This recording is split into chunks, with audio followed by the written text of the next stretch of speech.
Jon Suarez. Could be whatever. We have a lot of AKAs here. Yeah, so you're gonna have to make AKA from a new AKA. Alright. Stop speaking. Alright, in 3, 2, 1. The boys are fucking back, man. God damn. You saw how I just switched that click? Quick, easy. Flip the switch. Oh, Conor man. McGregor. Yo. 1 round. Sid is back. He fronted us last Conor time. McGregor did what, 40 seconds? Yeah, you missed the last episode, but we talked about Conor. Anyway, 40 seconds. Yes, I'm back. Yo, thank you for checking, Yes, for coming in. Whether you clicked on the bio, whatever you're doing, thank you. We love you for that. I appreciate your support. It is the Simply Two Mellow Boys. Your backseat advisors, your sex advisors, your life advisors, your homeboys, your people, your panas, you feel me? Tony, aka Days, aka Ant, aka hey yo, you looking Flea, my guy. Hey yo, Chef Boyard Flea, aka that's all I got today, bro. Introduce yourself, man. Tell the people. Look at you. You different. I see you with the gold chain on the gram, bro. Stop. New frames. Is this Patagonia too? Of course. Oh, see that? Don't answer no stupid questions. Oh my Don't ever God. disrespect that man like that. I Wait. Stop. Don't ever. In your life. Begonia. Yeah, but what you got on, bro? You call me Patagonia Pete. That's the name. That's the name. Yo, they're not cutting a check. Chill out. What the I fuck? rep that brand, bro, till I die. But AKA, yo, what's going on this page? You already know. Groovy One, Dro, Don Pedro. That's all I got. And Patagonia Pete is the new collection to the badge. Nice. Go ahead, bro. What's up, guys? This is Vin, Mr. aka International. Sid, aka Edgar, aka International. I like Mr. that. Chicken Fingers. No Mr. Chicken pickle. Fingers. Extra buffalo sauce on the side. Off the Plain coke. spicy chicken sandwich. Yo, this kid No. eats like a 4-year-old. I don't give a fuck. He just ate rice 3 weeks ago for the first time. I'm jacking that. Yeah, you're jacking that. I love rice. That's funny. Anyway, Yo, we made it happen. It's been a long time coming. I've known this man. We got a special brother in here. Look him in the That's eyes. not even a guest. Look him in the eyes. That's not even a guest. That's a brother. Trials and tribulations. Is that it? Trials and tribulations with this guy. Known him for years. Damn, I have nothing else to say to this guy, man. I made it. Fitness model, IG model, Yeah, soon to be. DJ, producer. You want to know about insurance? Come on, man. Get your life together. This man got it for you. from New York life too. How's it going? Can we put that out there? I guess. All right. I Fuck it. gotta clear that with compliance. Yeah. Pump that. So like, hey, works at Microsoft. He definitely works at Microsoft. Well, you work at Watermelon? Look at us, Fortune 500 kids out here. Look at us, man. You work at Watermelon. Podcast is banned. Yeah, it's clip. Nah, but seriously, we have a special guest, man, a family member, somebody who I've looked to for advice over the years, whether he knows that or not, an inspiration, whether he knows that or not. Chef for Vinny as well. And Joe, you've been around this fucking guy. Jon Suarez, man, tell the people what up. Boom. What's up to all the listeners? Thank you guys for having me. It's been a long time coming, like you said. This is dope, man. I'm excited to be on the show. Thank you. Appreciate you for showing love. Day one supporter. Yes, sir. You see what he got on. Look, I got the hoodie on. Come on. I got the hoodie on. These shit sold out, baby boy. You see That me? is sold out. It's sold out. And I have people on the wait list. Word. And I got the one-on-one You right sold now. out too, right? Nah, we got We like got two more? Bro, that's like sold out. Yeah, That's sold I'm out. jacking that. And I got the one-on-one. We got the heavy cotton joint. You know what I mean? On trial. I did have to put an order in, though. There's literally no difference. Yeah. The No, lettering looks a little different. you're wildin'. Is it? Different. I think the hood string is different. Yo, That's it. chill. You see When I me? put it on, see, I thought it was going to come like that. I was Oh, going to like figure that. I thought he was going to like put first something time together, and I'm like, I ain't gonna lie I to got you, the bro. loose strings I ain't gonna out lie here. to you, bro. When my girl packaged them, she Yeah. actually did this. Did she? Yeah. I'm just trying to be on his level, There man. was only like maybe like 4 or 5 that went like that. Yo, seriously though, thank you for whoever supported you. For me, like this shit sold out. We do this shit for the love. We do this shit for ourselves. We did this shit because we want to rep our own shit. We want to wear our own stuff, and we said, "Fuck it, why not?" So something we're gonna talk about later on is investing in yourself, which is something I'm pretty sure Suarez can talk about. The boys can talk about. Yo, especially with these hoodies, we didn't lose. We sold it for mad cheap for what we paid. It wasn't a money thing for us. It was more something that we liked that people wanted to fuck around and support. So we were like, giving back to the people. We didn't sell this shit for mad expensive at all. For what we could have sold it Kind of at. got to do it though, you know what I mean? Like especially early on, you have to Just Paying be our able dues, to man. promote your brand, bro. Like, Paying our dues. yeah, that's all it is. There's nothing even to elaborate on that. I don't know. You gotta pay your dues for sure. That's a fact. And I don't know, man. Like, let's just. Well, first off, we can't fuck up tradition. How was your weekend, Joe? I saw you, but how was your weekend? Technically, the weekend hasn't hit. No. Nah. Today's what? We talked about. Did you guys talk about this weekend on Yeah. that one? So we now did. you're kind of like just. How's your Monday, bro? My Monday was cool, man. It was a very slow day. It's one of those days there's not much to do. You need those. Yeah, it was just like, I went to work all day. Then I came to with my bros to go make some content. And I'm probably gonna go home and sleep. It's just one of those days. Nice. No, you're gonna go home and beat your meat. Yeah, always. You do that. Yeah. I feel like I don't know why, do but that I a know lot? he beats me so much. Yeah. A lot? sometimes. Like every day? Nah, not every day. Nah. You're not on an everyday basis? I'm like, I can only do max 3 days in a row. If I do 3 days in a row, then I take a whole week off. You take a whole week off? Yeah. Can you actually like count it though? Like sometimes you just like think to yourself like, is this my third day? Is this my fourth day? Right? Or do you like tally that shit? I have to, because like tally it? Sometimes You gotta cut yourself off. Yeah, He's got a whiteboard yeah. outside the bathroom. 3 days. I can't do this. I got a planner. I do a little Yo, down. seriously, I heard this somewhere on some podcast, and it's true. Yeah. I think before any major decision, man, you should go out there and beat your meat and get that post nut. Yeah, post nut clarity. clarity. Yeah. Post nut Word. clarity. It's just a lot of bullshit that builds up. So when you do that, it just like unwinds your mind. I think there's some chemicals that get released that just make you feel better. Yes. Or the ones that just make you feel dirty. Like, I'm ashamed of myself. Nah, that's only if you watch like the later pages. It's just nasty shit. You shouldn't go past page 3, fam. Now we got I problems. search sometimes. You're either searching or you're not going past It's page. the right plot. You can't just have just basic doing the thing. You gotta have the intro, good plot, good. Okay, acting. but hear me out here. You said 3 days in a row, right? Yeah. Now, if you had 3 days in a row, the first day you're looking for a good video, right? Sure. How many pages are you going through to find that good video? I usually go latest because I got the premium. Okay, so the latest video that just came out. First off, That's really messing yourself. I skipping through the program here. I got it from Reddit. I got the login that works. Mysteriously, I don't know. So that's what I'm doing right now. Let me tell you something. I think it was like 2012, around 2012. This dude Pedro randomly drops a fucking account name and password. He's like, pagbros.com, don't ask questions, do it. Held it down. Premium account for Hold it 12 down. sites. Not Hold it just BB, bro. It was 12 sites. And this was probably like how many years ago was this? It was like 2012. Oh yeah. Well, that's a prime time. Yeah, that's fucking great. So you're at the point where you're just We graduated that year. Bro, that was when 4K was just coming out. Oh, on yeah. You fucking can see every computers. wrinkle, acne, all that shit.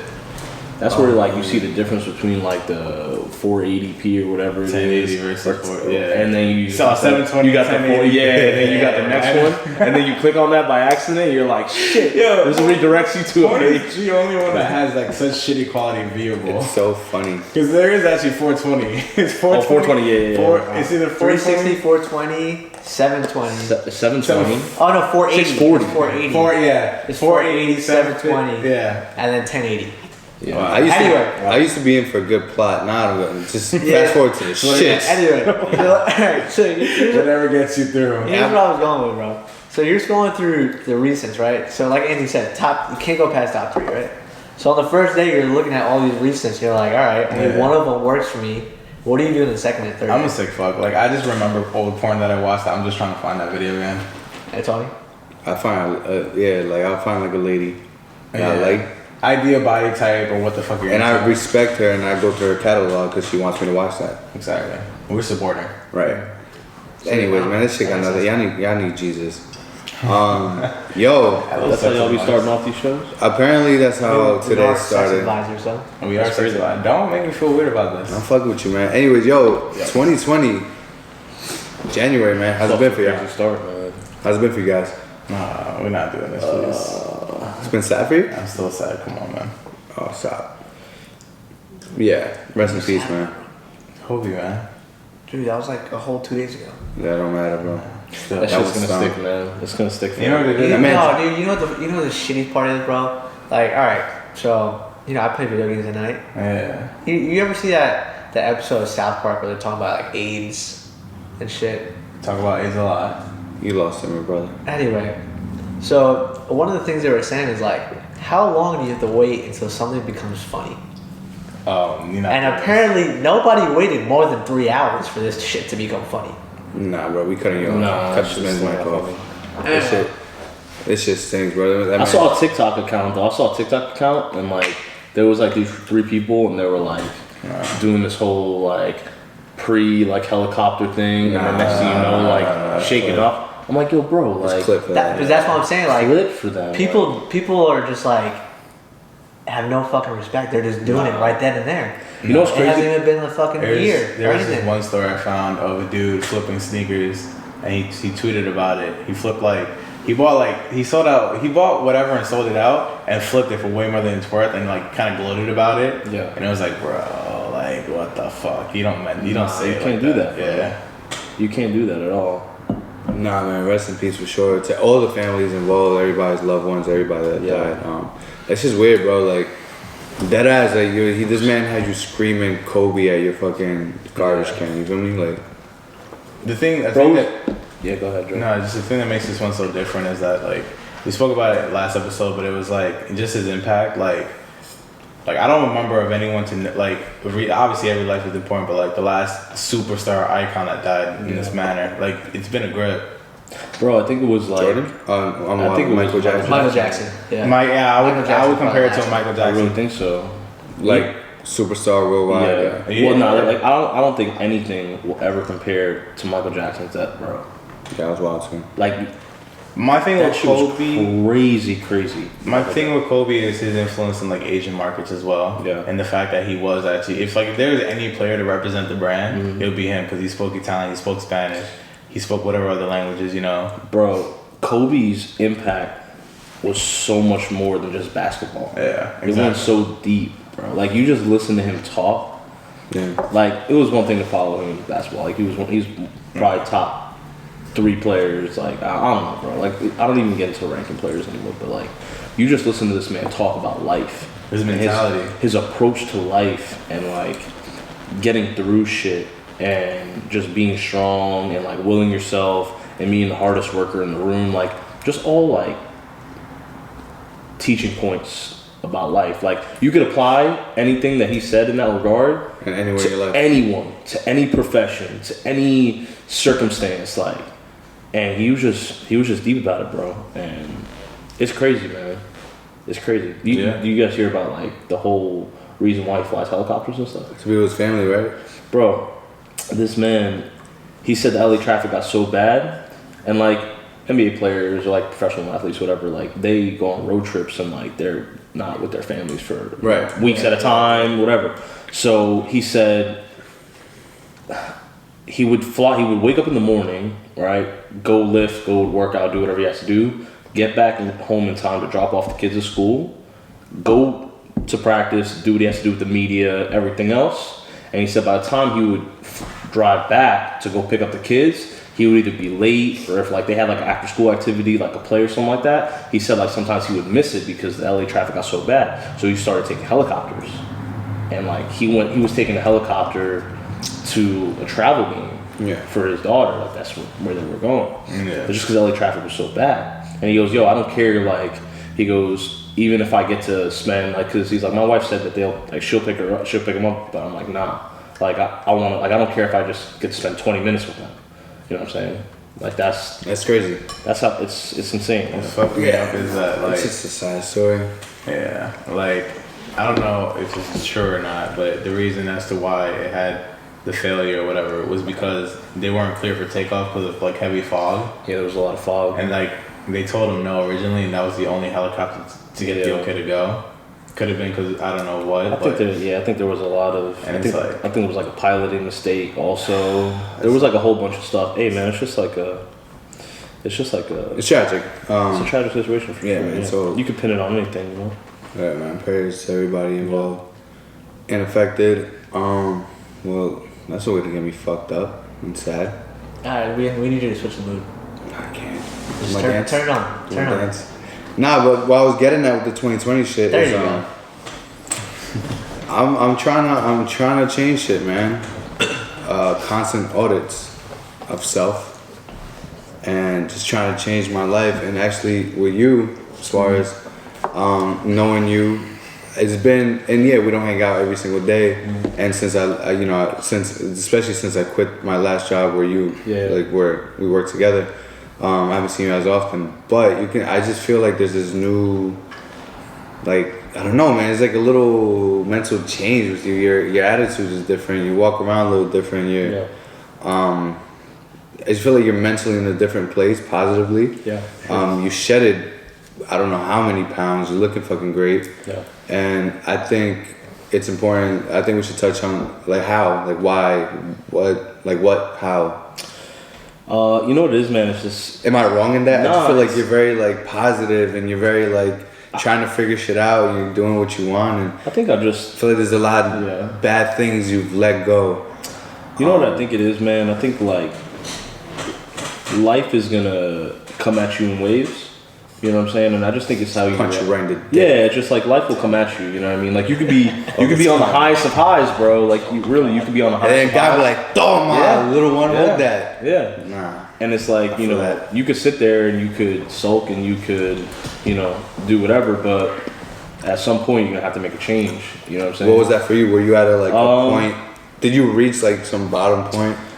You know what it was, man? There was just like a combination of things. You know what I mean? It was more like unhealthy habits, you know what I mean, that just kind of got away from me. Oh, I know all about that. Yeah, unhealthy habits, you know what I mean, just not being accountable for things. Like right now, like where I'm at in my life, like I'm a very reflective person. So I like to like reflect on things, and I like to think about like how I'm doing things, like where my actions lie, or you know what I mean, like where I'm at in life, what am I doing right, what am I doing wrong, and trying to just like stay accountable for things. And I think in many ways like that just kind of like it fulfills you so that you can be honest with yourself. Right. You know what I mean? And I think back then I was just on a like binge of like living life at 100 miles an hour and not really keeping myself in check, you know, because there's just so many things going on between personal life, professional life, and everything else. And me, I'm the type that like I take a lot of shit on. You know what I mean? I always just like whatever it is, like I'm gonna take it on. Like new challenges, this, that, another thing, like DJ thing here, like no sleep, like, and I did too much of that, and it just kind of like came back, and I just developed some unhealthy habits. You know what I mean? So it affected my health, both physically, mentally, personal shit. You know what I mean? Going on, relationships, etc. But all things that like life will throw at you. You know what I mean? So it's one of those things, man. Like you learn from shit, and you just gotta wake up one day and be like, "This isn't." I'm trying to make a change. You know what I mean? Something big in that, and like something we talk about all the time. And I'll say it till I'm blue in the fucking face. Like, if I gotta say it all the time, like, yo, I'm trying to figure this shit out, it's because I'm really like, I'm telling you people right now listening, driving to work in your AirPods, whatever, while you're clapping cheeks, whatever the fuck you're doing. I'm dead ass when I say, and I say here every single day, I'm trying to figure this out. I'm trying to order myself. I'm showing the process of me going. It's like I'm like an open book about this. I'm not afraid to say that I'm not where I want to be in life, and I'm struggling to figure that shit out. Or when I come here and I have a big breakthrough, or just like feel good, I talk about it just because my thing is like that self-evaluation. You have at some point you have to look in the mirror and be like, okay. So it seems like what happened with you realize that. Sounds like accountability. Yeah, bro, you gotta be accountable. You gotta look yourself in the face and be like, yo, fam, like this shit is left. Like how and why? You know what it is too? It's one thing to like be accountable for things, but it's also another thing to just accept them for what they are and move the fuck past it. You know what I mean? Because I feel like a lot of people like they don't accept things, whether the negative, whatever which may be, like however it affects you. Like you can't just look at something and just accept it for what it is. Or like if you fucked up and you did something wrong, and you're just like I feel like it's so easy to make an excuse for it. Yeah. Or it's so easy to, you know what I mean, just kind of like fluff it up in a way that like, you know what, I'm gonna bend around it. People get stuck on it. Yeah, and it's like fight it or like they'll argue about it, but it's like, fam, like it is what it is. Accept it and move on. Like move on. I feel That's not a easy pill to swallow though. it's hard, especially Like how do you get to that But that's point? like a good benchmark Cause then like you kind of know like what it is. Like you look at other people. I look at the people all the time that do that. They fight like, oh, the reason I'm not here is because of that, and they talk about it all the fucking time. And it's like, bro, like I had a person of mine that I know that like is really upset with where he's at in life. But it's like, bro, like you know, you don't have any of the necessary things. Like you know, you still take the bus. Like you have a car. Have you been saving for a car? Where's all that money been going to? And then you realize you've been investing that money into something else, like you know, like shit that you don't need, like alcohol, drugs, and shit like that. And it's like, fam, if you're really not happy with where you're at, there has to be a change in your life that you can accept to move past and get you to where you want to go. And some people it happens sooner versus later. You know what I mean? Like there's no. I feel like a lot of people they're so comparative to other people's situations to like. I could say like you know what I mean, like, oh, and like you know. I wasn't where you're at, you know, when I was your fucking age. Instagram, man. You know what I mean? Yeah, that's or like, well, say social media, for sure. And like, a killer. It's crazy, and you know what it is? You could look so great on social media. It's a front sometimes, bro. I'm telling you, like. But it just fucks your gauge up, because it's like, yo, like you're looking at yourself like, damn, I'm 25, homie's 21 or 22 doing all this shit. Yeah. And then it just puts you down, even though you're working. It's just, the biggest thing right now, too, is for people that are like, you know, I can only speak for myself that I'm trying to get on, is like, it's fucking patience. And you know, you always tell me in like Gary Vee and shit, it's like, you're 25, you're 27, you're 30, like, you got fucking time. And it's like, yo, it fucking sucks. You look at Instagram and you see all the success stories, or like the make-believe success stories, it just fucks with your head up. You know what's funny? I was, today, so that you bring that up, today I was watching SportsCenter, and they were talking about the Chiefs quarterback, Patrick Mahomes. Yeah. And they were saying he could be the second youngest quarterback to win a Super Bowl. And the dude's like 24 years old. Yeah. So I was watching it and I'm like, yo, Patrick Mahomes is 24 years old. Facts. I'm 28 years old. The fuck? Like, where'd I go wrong in life? You know what I mean? But like, why are you thinking that way? You know what the even more comparable thing is? Yeah. It's like you did the same exact thing he was doing when you guys were like 16, You played ball? 17. Oh yeah. Like you guys were playing football, and like even when like we look at soccer players that are like 19, 20, like in these fucking Premier Leagues, I was like, yo, I was doing the same exact. What the fuck did I do that he did? Like, who the hell did he meet that I didn't meet? You know what it is, that, man? like, It's did just some shit like that. It's just like circumstance, bro. It's a lot of circumstance. It's a lot of, you know what I mean? I think genetics have a lot to do with it too. I feel like it's a lot of who you know also nowadays. Well, in some cases. In some cases. Listen, if you could ball, you could ball, bro. Yeah. If you could ball, you could ball. But like, there are a lot of things that hold people back. Like the college that I went to. So, out of high school, listen, I was far from the elite athlete. Like I had to work really hard just to get on special teams. You know what I mean? Like I just wasn't. You know what I mean? Like my dad was 5'9", 5'10" on a good day. Like my mom, she like ran track and field, like whatever. Like I didn't come from genetics. No. So I had to work really hard for where I was at, and like my junior year in high school. My coach was like, yo, I want you to gain like 20 pounds so you could play like offensive line. Bro, I'm like 5'7" on a good day. And like, I'm going to play offensive line when I got like defensive linemen that are like 250, 270, 6'1". I'm going to get my ass kicked. Well, so long story short, like, I had to bust my ass. And like, I went to college. So like, 2 years, I was supposed to go right out of high school to go play upstate New York. And it didn't work out for me. Something happened with my transcript. They delayed my admission. I couldn't make training camp. This whole big thing. So I went to Suffolk for 2 years, and after that, like that fire still burned in me, man. Like I was like, yo, I want to play football. Like it's a dream of mine, like to play at the next level. Because there were so many talented kids in high school that didn't get to that, and I'm like, yo, I'm not as talented as them, but I'm gonna work hard, and I'm gonna get to that point. So I did it. Long story short, but the thing is, like the point I'm trying to make is. I went to a Division III school. There were Division I athletes up there, like NFL type athletes up there that I played with, that either hung around with the wrong people at home, didn't have good reputations, didn't do well in school. You can name a whole bunch of factors, but there's so many things that come into becoming a great athlete or becoming a great in any profession, becoming great at what you do, and it's just never one thing. You could be the most talented person out there. But you gotta have your head on straight. You know what I mean? You gotta have so many different things that align to really be successful. And I think people nowadays don't see that. I think they think that their talent is going to outweigh everything, or their smarts are going to outweigh everything, and it's not really about it. You got to work hard, man. Yeah, you gotta put your head down, like we were talking about earlier. Pay your dues. Yeah. Do what you gotta do. So like, for me to give people like practical things to take away from this. Everything we're talking about is not easy, and it's something that you really have to work hard at. So comparing yourselves, right? I really had to sit there, and to this day, I sit there and I have to become friendly with the fact, or just be okay. And I try to become okay with my circumstances. Like, Yeah. all right, it is what it is. I'm here for X, Y, and Z reason, for generation. Nobody in college, like, you know what I mean? Like, my family didn't go to no college. You know, feel me? Like, so you have to become okay with certain things. And for me, accepting that is weird, because growing up where I grew up, and then things happened. I ended up in Catholic school, right? And to this day, I thank God for.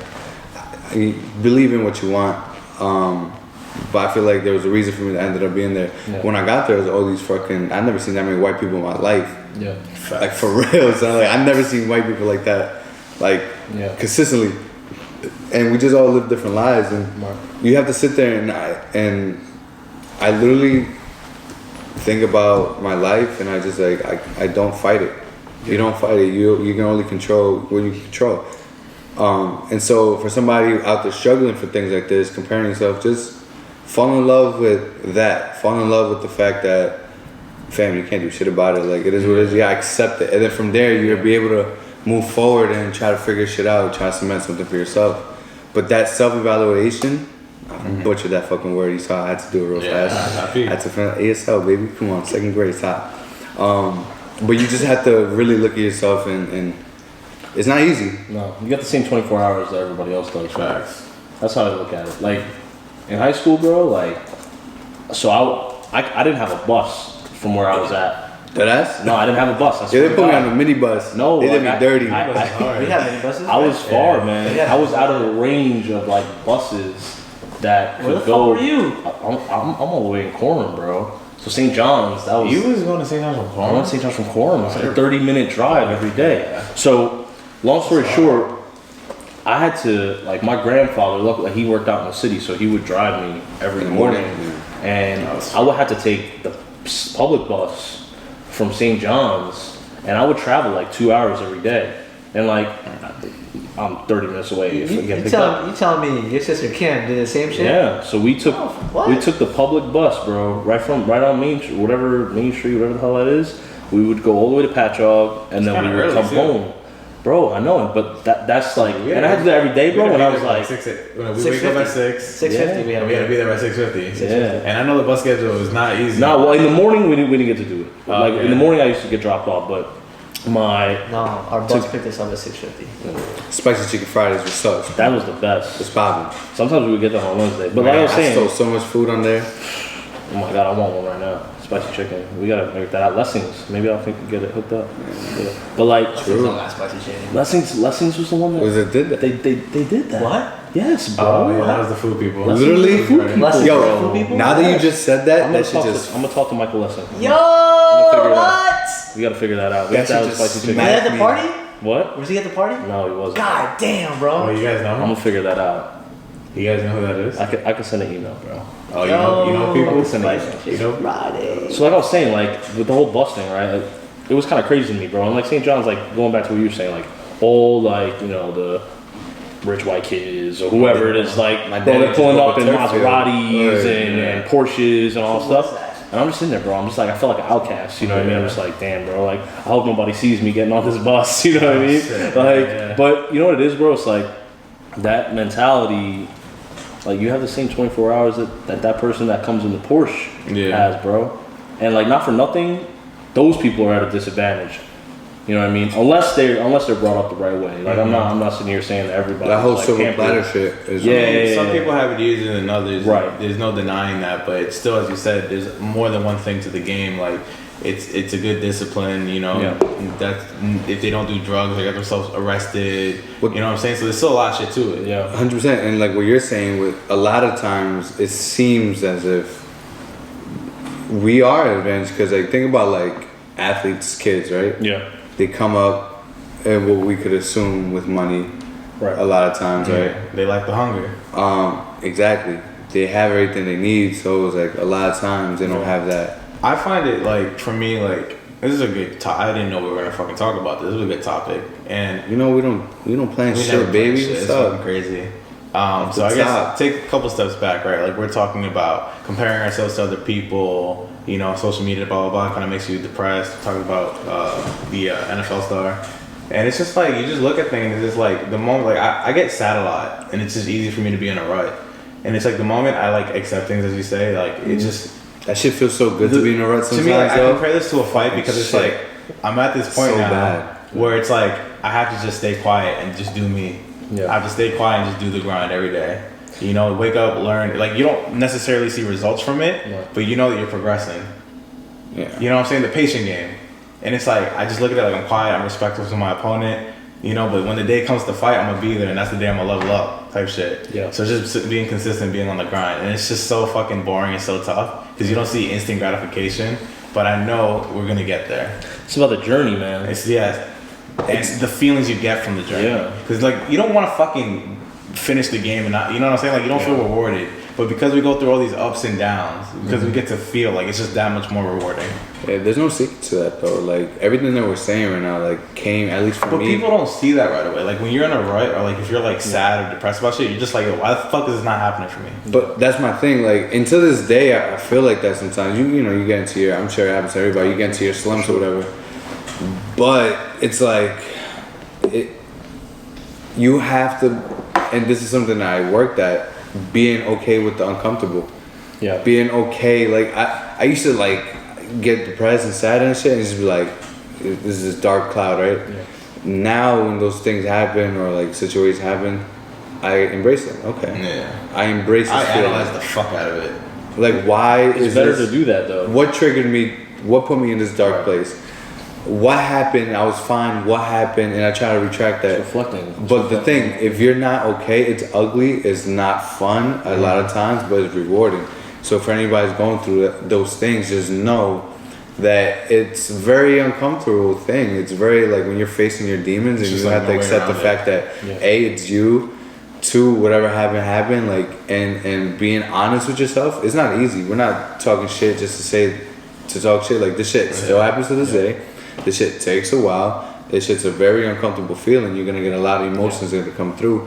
But for you, It comes out of nowhere too. what was the breaking point? Like, what, if you don't mind sharing, like, what was that one thing that said, fuck this? 'Cause you said you were, you know, not fast life, you know, like just a little reckless or whatever, To be honest, unhealthy habits. I don't. Were you just tired of it?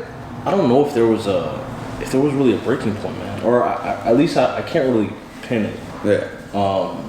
I think it was just a culmination of things, to be honest with you. I think, literally, I think I just woke up one day and I'm like, man, I need to make a change. And I don't think like I jumped right into it. I think I like sat myself down and like reflected, you know what I mean? Like I said, like thought about everything that happened, you know what I mean?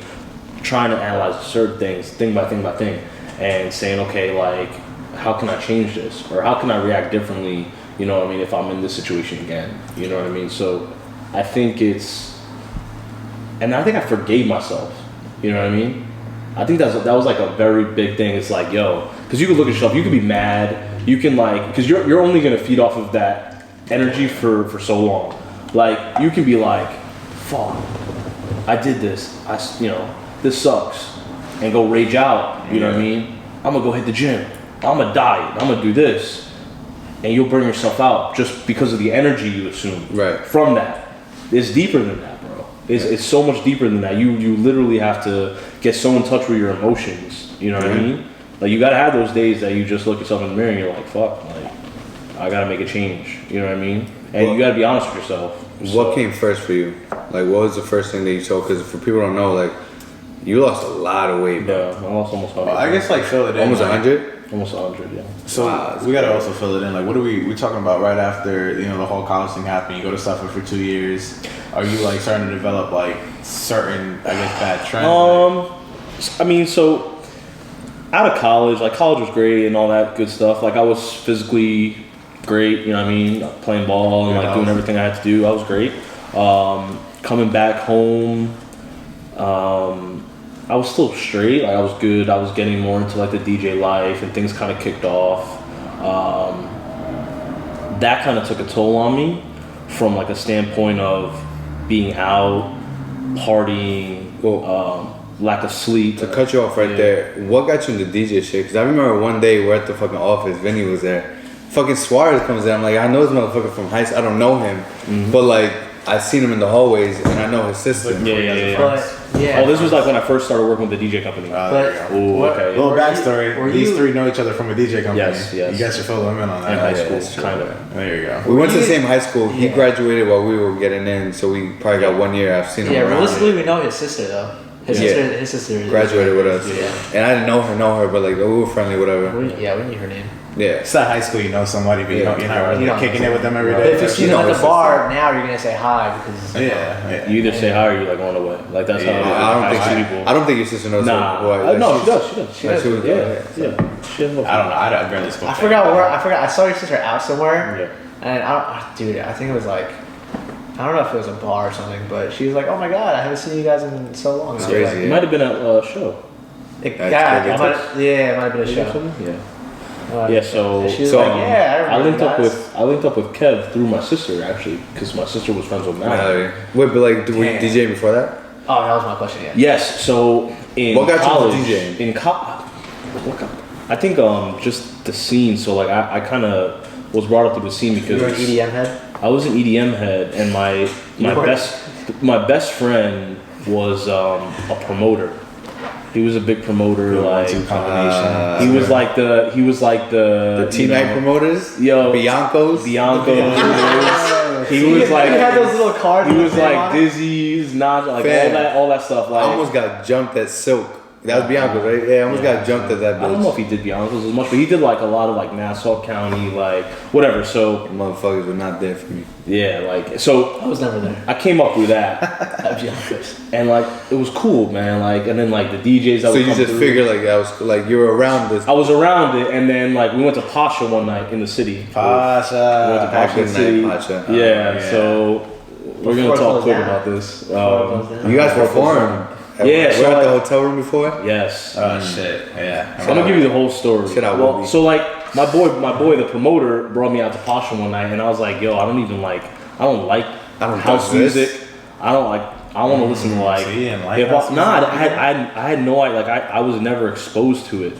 I think Afrojack was playing. He was like, "What the fuck?" And I was like, "What the hell is this shit?" They got like a chicken on like the LED screens. Like you got this one dude over here is bugging out. He's like on drugs. Yeah. This one like, yo, it's crazy. Yo, okay, no lie, I'm gonna get into a little something. The second time I ever went to Pasha, I walked in. I walked in, bro. Some guy was getting a blowjob, dome topped, right in front of the DJ booth, like out in the open. You gotta respect. That's hard. That's when Suarez was like, "I gotta fucking do this. I gotta become a DJ." No. I gotta fucking do this, bro. Crazy. So I'm sitting there. I'm like, "Yo, this place is crazy. Like, I never want to come back here." Like, hygienic. Like, so long story short, when I went away to college, I still loved. Like, I picked up on the music. The music was cool and whatever. So I grew a liking to it, and I'm like, "Yo, like." One of my homegirls actually, she picked up DJing from that I like knew growing up, and I was like, yo, I want to pick up DJing. So like we had like a backyard party, and like she had like a little setup, and I was like, yo, let me try this out. So long story short, we did that. Did like a little like restaurant 1 week. Like we talked to like this person that owned a restaurant. It was like a little bar in like a shopping center, and we were like, yo, we want to come and DJ here, and like. We brought a bunch of people out. It was crazy, but like didn't know how to DJ. Like it was just whatever.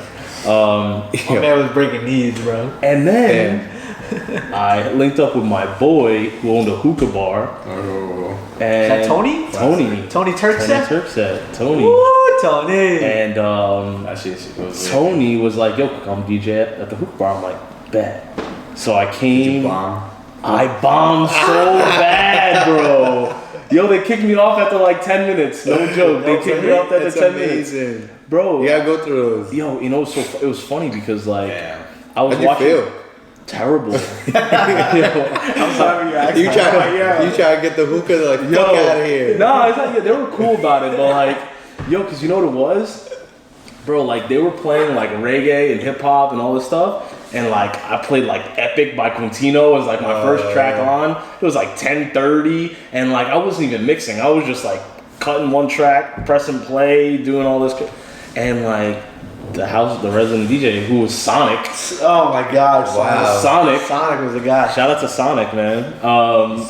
Kicked me off. Yes. He's like, all right, bro, I'm gonna come back on. I'm like, Hey, yo, I know I just put you on, bro, it was like Sonic, 10 minutes. Sonic was definitely in the middle of eating a sandwich. He was like, "Oh shit, bro!" Like, Yo, it was hilarious, bro. But so humbling though, right? Like it's like okay, like I gotta kind of step my game up. So, a couple weeks later, Tommy was like, "Yo, come back, whatever." I was working like crazy though. I was like I was in the lab, like I was just like trying. So I did a little better. You're like, fuck that. Yeah. Not having it again. Have the picture of the Luca Lounge's room. Bro. Every day just staring at it. That was so crazy to me. And then we had the Eat, Sleep, Rave, Repeat. was that before you worked for us? That was like right. That was like right when I first started. So like me went to that, and Rick I was and part of Nikki, you were part of it. So we told Tony, we're like, yo, we want to have like a banger. Like we want to we'll do all the promotions, we'll do everything. Don't worry about it. We just need your spot. We just need the spot. And Tony, Yo, was like, that shit was a good night. He's like, Motherfuckers popped out. He a banged. lot of people. There was no fights too, Shout right? out to Rick. There was no fights? Shout out to Rick and all the Sweet 16 girls. Yeah. For coming out. Dude, bro, Yeah, bro. oh my What was that? god. Oh my- 216 girls. Yo, listen. Yo, this So- side note, this was like 10 years ago, so Yeah, I'm not a this is- pedophile. yeah. So- Sorry. Y'all alone on this one. They're all Me and like Joe were 24 now. guests. They're all like 24, 25 now. I was Anyway, Me and Joe were just listen to this guests. shit. Bro, it was like 2 weeks before this event was going on, and we barely sold any tickets. Zero. Like it was like just our close friends. It's just and, me like, and Joe. Now I'm gonna say It was, this yo, story. it was just our close friends, and all of a sudden Rick's like, bro, we gotta, because at first we had the event 18 and over.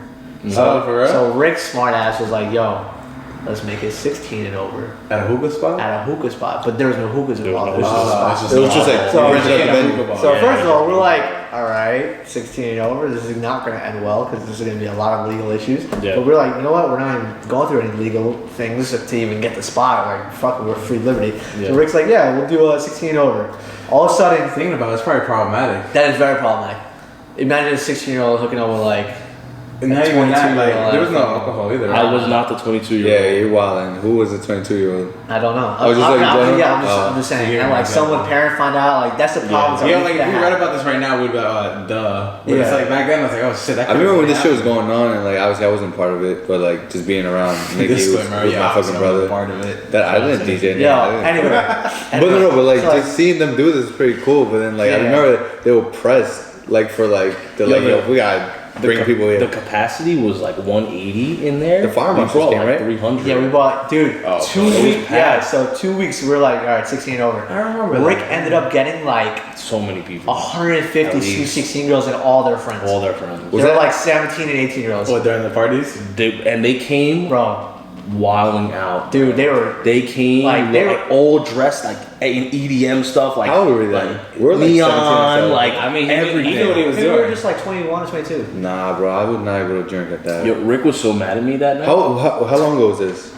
Bro, That was, Bro, I definitely we were like- weren't. 8 years ago. Like, I was with Michelle. Me and Michelle were going out. I was Yeah, with so we Kayla. were I like was with 21. Kayla. I remember the photo I took. We were like 21. Well, how old were This you was like when we were going out? 2014. Nah, bro, yeah. 2013. That was 2000 for Oh, 5 so I was like, 2014. so I was like, 2014. that was from like 2014. sophomore year to senior year, somewhere in that bubble. Yeah, literally 6 21. years ago. Literally 21. I was, Yeah, In March. I would say I we think were it was like right March. there. Then we're going 21. on. Yeah, that's Yeah. crazy. if that was 2013, that was not March. No, it's 2014. Oh, 14? I know someone got to pick It's someone. 2014. Because I graduated at 17. I was like 19. Yeah, I was 19 years old. Yo, Fucking Bruce. oh Bruce. I forgot, bro. He was Bruce there did our too. video. Oh So my shout out to God. Bruce. He is a He did our photographer. after party video. Yo, Rick got so mad at me that night because Rick was like, yo, I was like, yo, Rick, let me. I wasn't even on the lineup. No, you weren't. I wasn't. I was Dude, like, I want to be yo, on the For lineup. those who don't know, Rick Yeah, I'm- is a DJ. Yeah, I'm not gonna disrespect shout out you to real Rick. quick, but I'm gonna disrespect you real Disrespect quick. me. Because you were just starting to DJ at that I point. was just starting. Yo, Rick's like, yo, man, guys.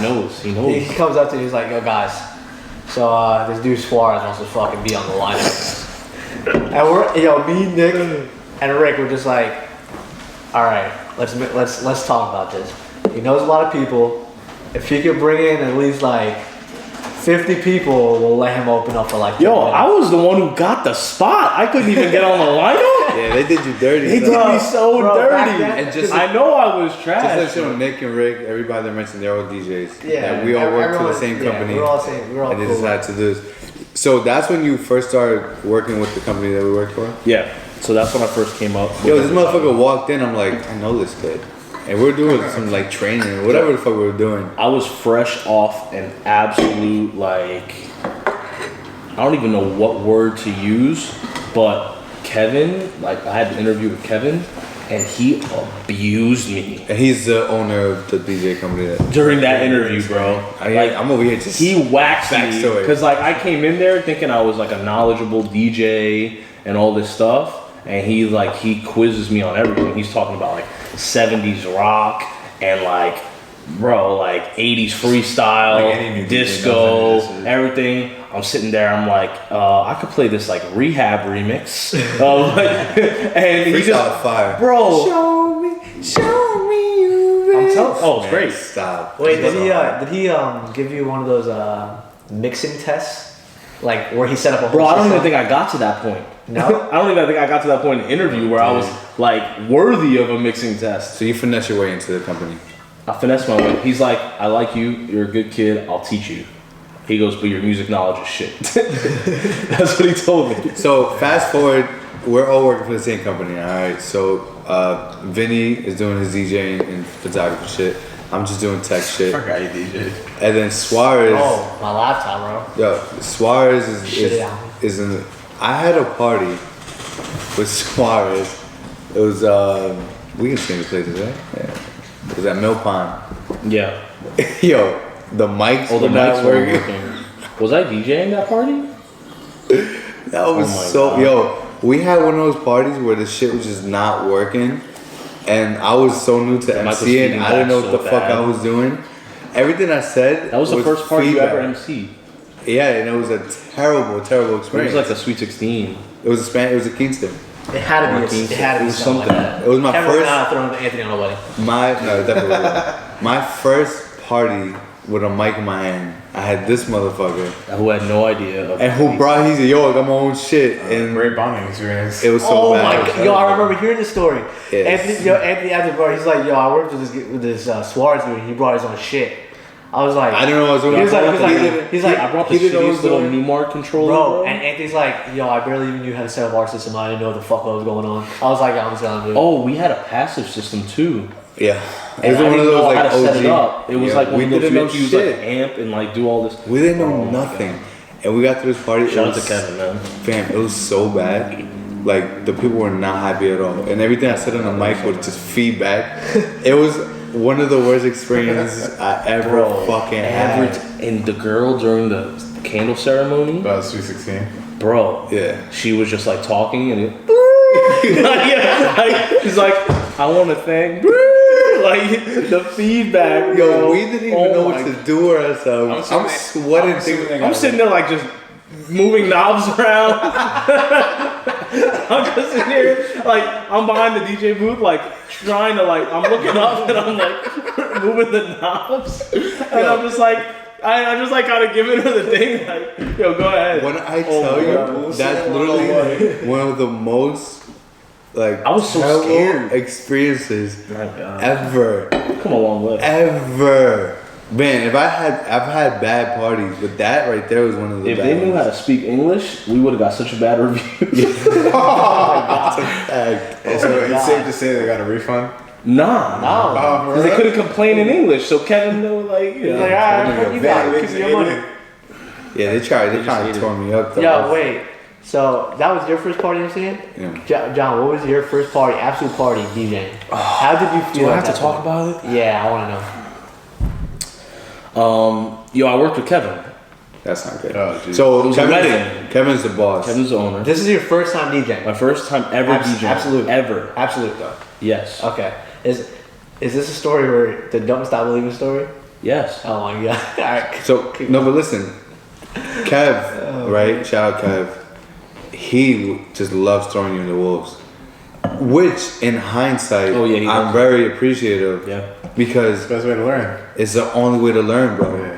And he would like he 'Cause that threw shit me- like it stays with you forever. like when I tell that party that we just described. Yeah. He literally like I was on another party that weekend. It was a Thursday night. It was a Friday party. He texted me at like 10:30 at night. He's like, "Hey yo, you're not going to this other party. You're going to this other party. You're emceeing. Good luck." I said, "Alright," and it turned out terrible. So go on with your story. He threw you to the wolves. He threw me to the wolves. I just want to like put like a little side note in because I still kind of work for Absolute. Yeah. That the company is Beautiful. company's great. Waves, and we operate like a well-oiled machine now. So. We're the most. This was back in the day when we were just doing like 200 parties a year. Yeah, so. we're the most recommended on Bowley now. Yeah, we are. Yeah, We're we highly are credible. driving Anyway, around. That's no plug. so No, the it's first fact, wedding bro. I ever You're not did, even bullshitting. first wedding I ever did, Kevin almost made me cry, honestly. So I was like fresh in, like I had no idea what I was doing. So I couldn't use like I had like a little bullshit controller, and Kevin was like, "Yeah, you're not using that on the wedding," and that's like all I knew. So he's like, "You have to get this like Serato box." And I'm like, "Okay." The fuck is this? I bought the Serato. It's an interface that allows you to. It's basically like one of those things. Yeah, and it just basically like For DJing. Yeah, so it's a software. Yeah. Well, it's a whatever. The software is on your computer, but it's the hardware that you need to connect. Make the it system. talk to one Exactly, another. exactly. So I get this thing, and like you could use scratch CDs, you could do a whole bunch of shit, and like all stuff I had no idea what I was doing. Long story short, Kevin's calling out every song for me to play. Like I'm literally this dude's jukebox. Like I'm sitting there. He's like, play this song, boom, play this song, boom, play this song, boom, and I play all the songs, and it's whatever, it's fine. We get to the last song of the night. It's "Don't Stop Believing" by Journey, and I downloaded what I thought was "Don't Stop Believing" by Journey. But it was actually some remix that was not the original version at all. Like, yo, like it sounded like some like fucking now that's what I call, hits. Like Journey, bro. But I can't lie though, as mad as Kevin was about it, everyone was dancing their ass off to the remix. And they didn't say anything bad, but that party drove Kevin to drink, bro. Like, he was so mad at me that night, and I'm just like, Kev, like, I'm sorry, like, I thought it was "Don't Stop Believing." That's what it said on YouTube. They said, on YouTube, we have all this stuff. So, yeah, that was my first party. Kevin was so mad at me. That was almost my last party that I ever DJ'd. But shout out to Kevin, man. He believed in me, and he now I am what I am. Yo, it's so weird though. I kind of don't feel love because apparently Kevin had like a thing, right? Where it's like everybody that comes to the company as a DJ has to work with him. So like, even if like you're one of the new guys, eventually you're Well, working with I Kevin. don't think I've ever worked on it. As a DJ. As a Okay. DJ. So You it were was like boss. Like, it was not gonna be like that's kind of like your mixing test. That's on like a party. level 100. And I never fucking got the DJ or Kevin. I was like, yo, I was waiting for it. I know. Dude, everyone's like, dude, don't even ask him for Don't do it because he'll kill you. Even if you perform good, he'll kill you. Yeah. Man, but like my thing with that whole, just in what we're doing with this podcast, and maybe you can start speaking on how you continued in the DJing world, where you are now, what you want to do, but just going out there and fucking doing it, you're gonna go through some bad. Fam, I've had some bad parties. Yeah. But all that did was teach me to be okay with, okay, you want to start a podcast? Cool, nobody believes in you? Yeah. Cool, nobody wants to fuck with you? Cool, do it. Yeah. And I'm not afraid to fail. I'm not afraid of this bullshit, like, this shit don't work. Yeah. Because I'm doing it because I love it. Right. And I've been through shit in the past, where I've had some bad situations. Like that party I'm telling you about, that was uncomfortable. Yeah. We were there sitting with our fucking tails between our legs. My tail's all over my ass, coming out my throat. So I'm like, that girl's mom was like crazy, yeah. And And was so far up your ass that Yeah. if she spit, it was coming out of your mouth. yes, bro. She was OD. And I've had some. She was like, get my so-called microphone. When I first started doing weddings, I've had some bad parties as well. But all that did You had a is, bad wedding? yeah, I've had bad weddings. Oh, that's bad. Yeah. Well, I think Or a lot We of all do. times, Like they're lot of they're times not you- all like you get good ones and you get bad ones. Like and it's not But you necessarily learn reflect from that. that. Some- It doesn't yeah, reflect it has- necessarily like- on you as a DJ Like or an 85% MC. of the time, 90% of the time, it's Right. not your fault. yeah. It's But you not take that out. But all that did was teach me how to be uncomfortable in a weird situation. So Yeah. thank you for that. So now you're DJing. You're getting better at it. You're moving up on the company. You're doing your thing. Striving Raider. Yeah.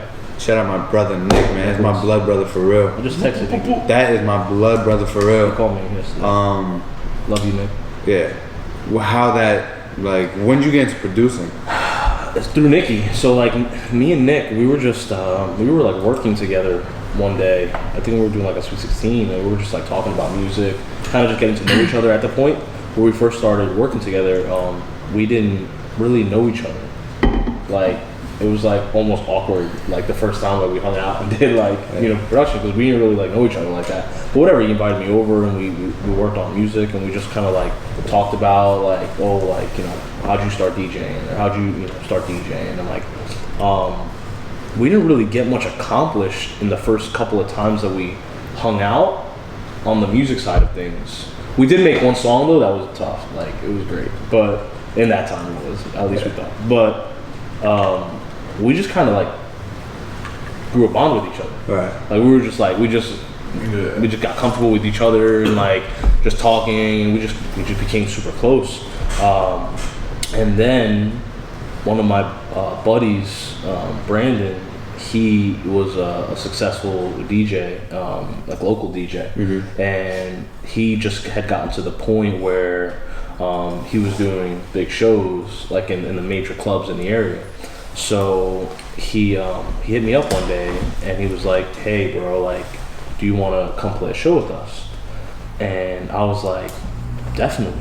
Like they were playing at a Love nightclub, which was at the time. That's remember Nassau, that was? right? It was in Nassau, yeah. Love was Spot. No, it was a different place. Spa was a Spa was a spot It too. Spa, right? out That was there. like the underground one. Spa was an Where you underground. go Yeah.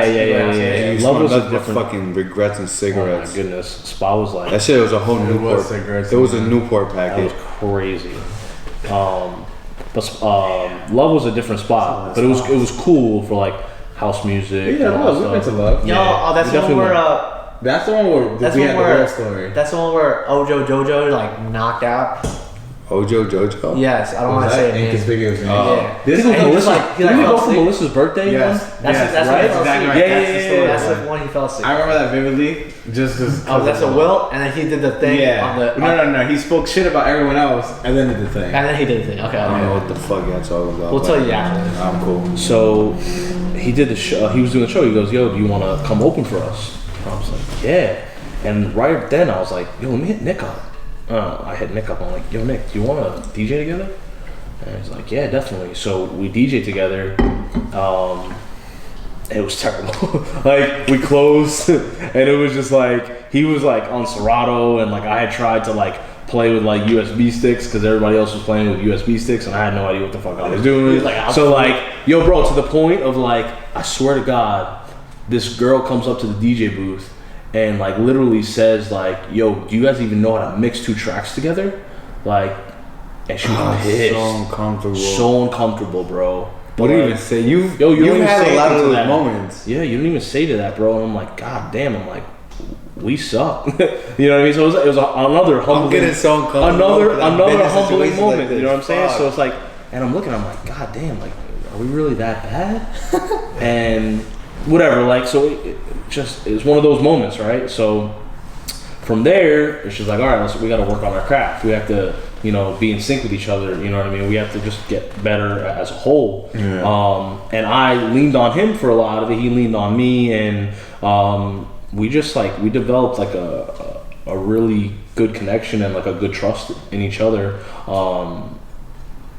performance wise, and just all in all. So from there we just kind of took off, and Bosco and Brando, they helped us kind of take off in that sense. How'd you meet them? Through the promoter that I work, my good friend Mike.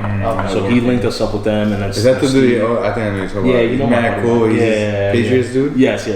I seen Shout him out to on Mike. snaps. Yeah. He's a wild one. He is, And I say that only because I remember being around. He just was mad fun. That's why I'm. he's just wild. No, he is wild. Oh, is he? I mean, he's super Yeah, I don't know him, but he's crazy. when we've been to your events, he's been very he's just very fun. very social. He's very social. Very fun. I know what you're talking about. He's mad fun. Yeah. So he linked me with them, and then I can't say enough about What they did for you? What they did for us, because they just kind of brought us up. I mean, bro, these guys they played at EDC. Fire. They played in they would travel to the Dominican Republic, and they would go all over, and they would play shows, and they were very successful. They're still very successful to this day. Those guys are brothers to me, and they just always support us, and they would always introduce us to people. You know what I mean? So they had a manager at the time, Ahmad, who they introduced me to, and from there we started working with Ahmad. And Ahmad would book us for shows, and Ahmad had the Pasha deal, so we would be able to play Pasha shows. You know what I mean? That's where we went to go. That's where, so I've from seen there, in Central and other. it was so quick, bro. Because 1 minute it felt like we were playing that love set, and that lady was getting trashed by this one girl. Who was she? She was just a random girl in the crowd. The random ones hurt the most though. Yes. I don't even know you. And the next thing you know, we're playing the main stage. That's fucking Pasha. fire. You know what I mean? Killing it. Yeah. So at that point, we did work we worked hard, man, to work on our craft, and we just again we leaned on each other for a lot of things. Because there would be days that I would just be out of it, and Nikki would just be killing, and vice versa. I remember just going to shows with you guys. And I see the struggles. I see there's something's not working out. You guys are flipping out. You're just trying to figure shit out. Yeah. And then just having to finesse. Been times where we've been in Queens and everybody trying to figure out the system. You're just fucking shit's not going right. Sometimes you're stressed. Everything's happening, but that's how you adapt to situations for sure. Well, you have to finesse, bro. You have to you just now you take that bitch in the chin and you just learn from that shit. Facts. From there, you went on to you said you just mentioned Pacha. Yeah. You open up for major people, bro. I've seen you in pictures with fucking people in that scene. It's crazy, over the years. I mean, the time flies. Yo, stun these motherfuckers. Come on. Who you been around? Talk to me. Who you open up for? A lot of people. I mean, he's trying to be humble. Right? Nah, we did Miami Music Week in 2015. I forgot you guys did that. Yeah, Sunnery and Ryan. I mean, we did it was funny. We got a call to fill in the craziest call I ever got in my life. We were about to do a show at Pasha with TJR, and this guy Joe Slivka calls me. He was a major promoter for RPM and Live Nation, all those before they were that. He calls me up. He goes, "Yo, John, I know you're playing Pasha tonight, but I need a fill in at Pier 94 for Armin van Buren." I'm like, "What?" I'm "You serious?" And didn't even think twice. We were in the Uber or taxi or whatever it was from Penn to go to Pasha. And we're like, "Yo, we need to go to Pier 94." And we just scrambled, went to Pier 94, played the show, went to Pasha, hopped on right after TJR. It was the craziest night ever. Yeah. And what? I said double decker. Bro, it was crazy. I was like, wow, that's when I for the first time it hit me. It's yo, we're doing something crazy here. Yeah. And then from there, it's just kind of building relationships and we were residents in Tropics, Flynn's, we just bounce around, you know what I mean? And that's the one thing, bro. It's I've played with a lot of big names, and I've met household just international DJs, people that won EDX, for example, Grammy nominee, crazy crazy people That's a that fun I've show. literally been here to here Yeah. with or shared the stage with. But the best part about it is not so much them, but the other people, like the other support DJs. You know what I mean? The opener before you, or the one after you, or just the people that you get to like meet. And like, I'll never forget. We were playing a show, and I was in the middle of a set, and I went to go like grab a water, and some like kid comes up. Well, not a kid, but like whatever. He was a little younger than me, and he comes up. He goes, "Yo, man, can I get a picture with you real quick?" And like, you knew like he wasn't supposed to be there, like in the DJ booth. And I'm just looking at him like, the fuck does this kid want a picture with me for? And then I turn around and I'm realizing that like it just kind of hit him like, I'm DJing fucking like, and it was He cool, enjoyed it. man. It was just like little shit like that, bro. It just kind of goes a long way, you know what I mean? So it's more about like shit like that sticks with me. And going back to, you know, the relationship I have with Bosco and Brando, the way they brought me up is what I want to do for other people. So to introduce what I've been doing on the streaming side of things, like what I'm launching February 1st is Vibe on Radio. Talk about Jon it. Suarez.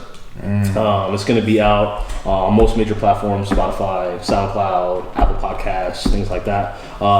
It's going to be a mixed show. It's going to be mainstream and underground house music, a little bit of everything to digest from like the common listener. Now, Like, this is a radio mix show. so it's a mix show, yeah. It's gonna be live on, like I said, all the platforms. What I'm gonna do is I'm gonna have guest mixes. I'm gonna have interviews, and what I want to do is I want to, like I said, share music that's digestible for the common person. But I also want to introduce other things. So like I want to be able to connect with other local DJs or talents or anything like that. Who have just that. They have talent and they need somewhere to reach, Yeah. you know what I mean, other people or to network and stuff like that. So I'm just gonna do my best to kind of reach out to people and embrace other artists and stuff like that, just to kind of share my talents but also theirs and just kind of create something cool for everybody. That's So, an important shit, man. Yeah. You gotta network, you gotta show love, and even if you, I'm not saying that just because you're from Long Island or you're from local, whatever, fuck, that you have to fuck with what we do personally, or we gotta fuck with what you're doing. But if you generally fuck with it and it makes sense, I don't see why motherfuckers can't just collab and and show love. There's enough for everybody to fucking eat, and I think just like coming together. Especially specifically the Long Island market, which is when you compare it to the boroughs, it's nothing. Well, it's tough out here too. You know, very tough. A lot of people, especially in this area, like they don't embrace dance music and house Definitely, hell yeah. and all that as much as, you know, let's say they would in the city or somewhere like in Brooklyn, for example. Yeah. Brooklyn's is a hotbed right now for like underground house music and just, you know, certain styles and subgenres, whatever categories you want to put into. But there are other areas like Q, for example, TQ. Job, my God. He was in Poland. He was Killed it. in London, and he's getting to experience other cultures and how they embrace music and stuff like that. And that was super inspirational for me. So like TQ is actually my guest on episode 1. Hey, first episode with TQ. Yeah, so We're actually gonna have him on as well. oh cool, yeah, we're setting that up. Yeah, so it's awesome because we're going to we're actually working on a song together right now as we speak. And also, this go is live. I know all that shit, but I'll talk to you after. We got some shit. Oh yeah. Some So shit coming. yeah, so it's really cool, man. Just to collaborate with others. Like going to LA in 2 weeks. I'm playing in Avalon in Hollywood, Fire. and I have a close friend, Frank Nitti, who's a very established, successful producer. He's on multiple record labels, so I'm gonna be able to collaborate a little bit with him, just kind of pick his brain. I've kept in contact with him. We did a show together in New York City a couple of years ago, and we've just kind of connected and gelled ever since. And that's what it's about, man. Like, you know, going back to the whole networking thing, it's like you just talk to somebody, you get their number, you get their social media, whatever. Just keep up. It's keep in touch. just keep up, man. Just like share love, show support on whatever they do. You know what I mean? Hit them up every once in a blue moon. Like, you don't gotta like talk to somebody every day to have a relationship with somebody. You know what I mean? So it's important to communication is key. Yeah, just to be a supportive, you know what I mean, piece, in people's lives. And so yeah, I'm really excited about it. I think what's cool, like, it's always like a platform. Like, you need a platform to kind of show other people, like, take a look at it through my lens and see what I see, because this shit is fire. Yeah. And I think that's pretty awesome. Like, it may not be a hotbed, but you don't know, maybe after this platform, you know, people who do fuck with it find somewhere to vocalize shit, and then you find out, and then boom, you can make something happen, like right here on Long Island type shit, you know? So I always support like that, because like, it's a lot to think about it and like talk to your friends, drink, high as fuck, you know, talk about plans, but it's nothing to actually do it. So I commend you on that. So that's fucking dope. What made you start this? Well, like, we just said, obviously, but what was that thing? Like, you know, I'm doing it. You know what it is? It goes back into kind of where we were touching on a little earlier in the show, is like being very honest with yourself in how you move in life. You know what I mean? I think, obviously, you know, we have our own responsibilities and things that we have to do, but in some cases, and even in most cases, I think a lot of us, we don't do enough of what we love. And as like, you know, as cheesy as it sounds, or as like, you know, typical as it sounds, like, you really don't, you lose sight of a lot of shit. And I think that was a major part of, you know, what kind of held me down in the past is, you can do what you got to do to survive on a day-to-day basis, but if you don't make time to do things that you love, man, you know what I mean? It doesn't even have to necessarily, it doesn't even necessarily have to be like your career. It could be a hobby. It could be something small that just keeps you sane. Yeah, man. Like, you have to make time for that shit. And for me, that was music. And I lost touch with the music side of things. I lost touch with sitting in a studio and listening to the same fucking loop for 30, 45 minutes, trying to make it sound right, you know what I mean? Or but that's a part of like what the love is, you know what I mean? And you just know how when you feel it. Like, you don't know that till you're in it, you know what I'm saying? And then you're like, yo, fucking, like, I love it. I love doing this thing. You have to find the balance in your life to be able to enjoy shit like that. And I wasn't enjoying enough of that, you know what I mean? I was so caught up in, I want to go do this show, or I want to go do this, and I want to, you know, stunt here, or like make this post here, or whatever. And I was like, I wasn't in touch with what was internally making me happy or fulfilling me, you know what I mean? And what was fulfilling me is spending that time in the studio, creating content that I enjoyed and that I was able to collaborate and share with other people, ideas and stuff. Even stuff like this, you know what I mean? Just sitting with 3 of my boys and being able just to talk about life and other things. Like, it's so great to have a platform, like you said, to just be able to talk about whatever it is, or just be able to do what you love to do, you know what I mean? So I think a lot of people just lose sight of that, man, and it's so, as cliche as it is, man, it's so important, and that's what I'm trying to do, man. I'm trying to just tap into the shit that I love and what makes me happy, for sure. So I'm telling you, man, there's like a different vibe coming off of you. No pun. With what vibe on though. And your vibe is on. My vibe is on. Is that what the promo is? Who is Jon Suarez? So the Who is Jon Suarez was that was like a little hype mix. So I had launched the great promotional work, the photos and shots. Yeah, very enticing. Shout out to my PR team. Shout out to my PR team. I'm lucky though. My sister works for a major PR firm that has like A-listers. Oh, for real? Yeah, because that shit was DJ, bro. No, her clients are like DJ Khaled. Like, she has like. Oh yeah, I forgot she does that. My sister is no joke, and like obviously like it was so funny. Like, I sent her so much artwork for this show, and she literally looked at everything and she was like, nope. Like, terrible. And I'm just like, wow, like, I love this. Like, you sure? That's perfect. And she's like, hell no. And like, what I actually ended up going with, I didn't send her, but she texted me and she goes, I know why you didn't send it to me, but I approve. And I was like, all right, that's cool. So why didn't you send it? Because I thought she would say no. Wait, are you talking about this artwork? The mixtape? The tape, yeah. That's it's his art. I'm gonna tell you something about that. Yeah. Shit is fire. Yeah.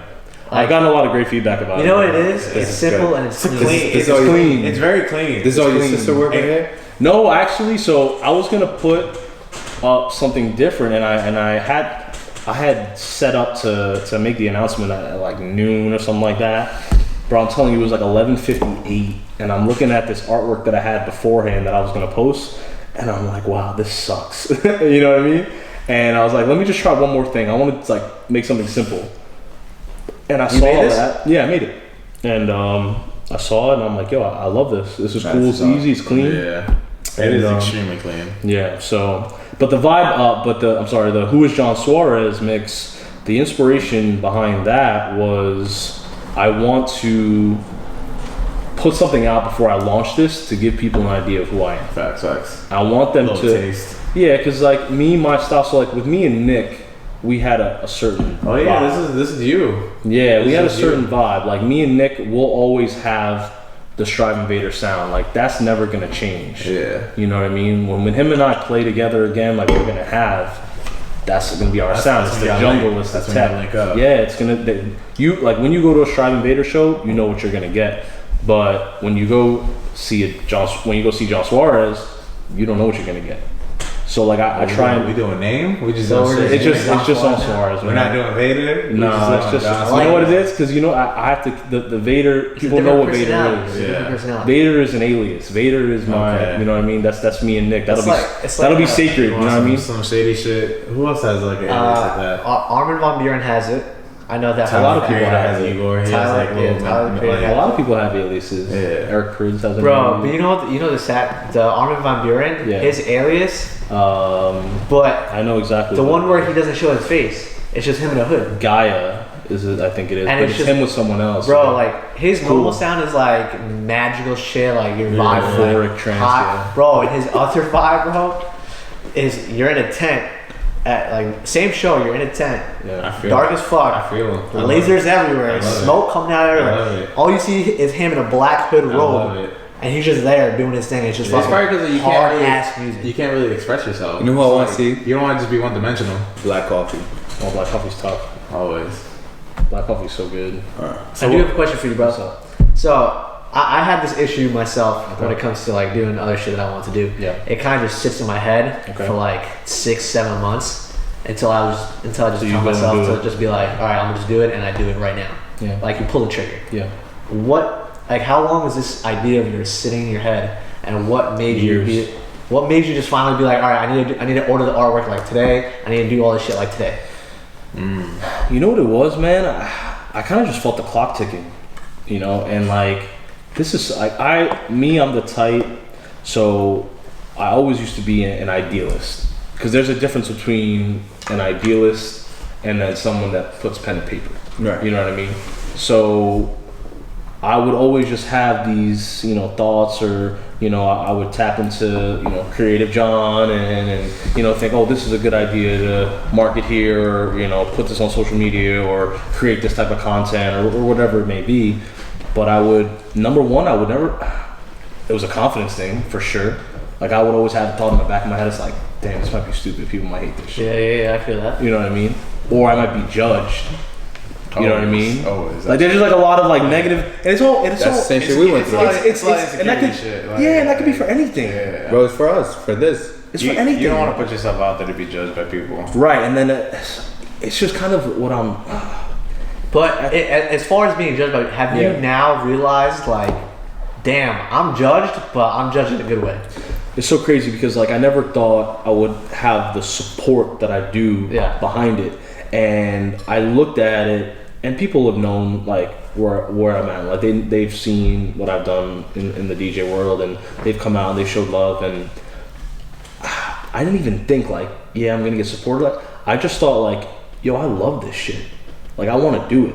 You know what I mean? And I didn't care what people thought. I didn't care if I had the support or not. Like I just wanted to do it for myself. And I just got to a point I was like, yo, I'm just gonna do it. And I got excited about it.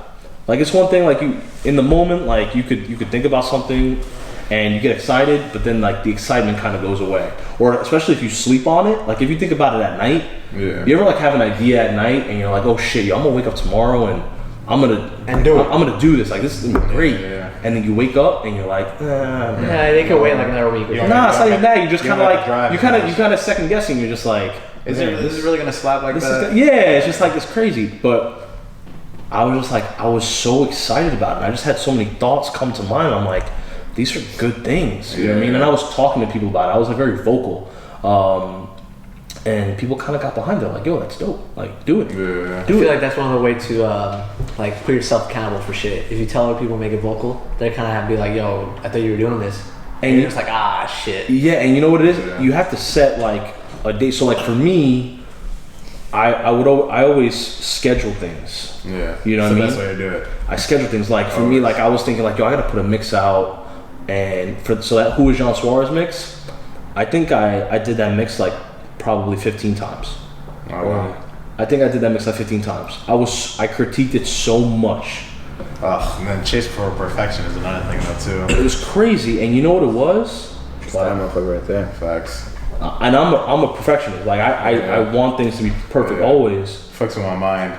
But you know what it was? I made a post or something on my Instagram, and I was like, because I had the idea going in my mind, yo, I'm gonna put this mix out, and I didn't record the mix at the point.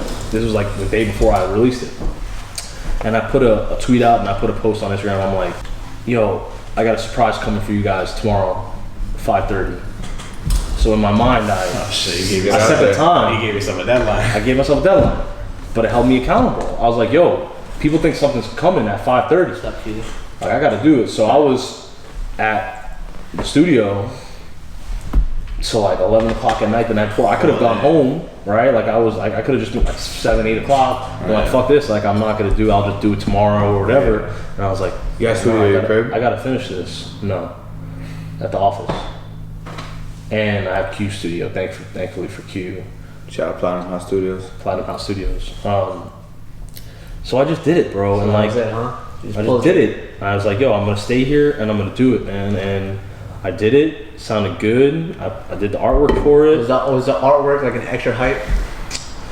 I wanted it to be my face, cause like the I guess the thought behind it was Who is Jon Suarez, and also I did a photo shoot a week before, so I had some new content that I wanted to share. I had headshots. I had like all this cool stuff. So.